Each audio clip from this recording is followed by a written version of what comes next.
সাথে বন্ধুগণ, আমি একটা কথা বলতে চাই, আমরা অনেক সময় আওয়ামী লীগকে হালকা মনে করি, অথচ এই আওয়ামী লীগ তারা হচ্ছে বাংলাদেশের সবচেয়ে বড় সন্ত্রাসী সংগঠন।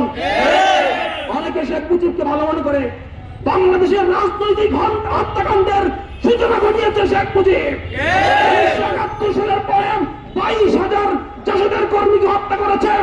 1971 সালের পরে সিরাজ শিকদারকে হত্যা করে সংসদে নৃশংসতা প্রকাশ করেছে শেখ মুজিব। এই শেখ মুজিবের আদর্শে, শেখ হাসিনার আদর্শে উজ্জীবিত আওয়ামী লীগ কোন সময় ভালো রাজনীতি করে না। এরা বাংলাদেশের মানুষকে শান্তিতে থাকতে দিবে না, তারা স্বাধীনতাকামী মুক্তিকামী মানুষকে শান্তিতে থাকতে দিবে না।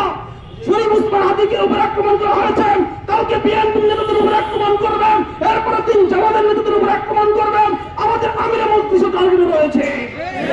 আমরা ইনশাআল্লাহ দেশপ্রেমিক জনগণ, দেশপ্রেমিক স্বাধীনতাকামী মানুষ ঐক্যবদ্ধ হতে হবেন।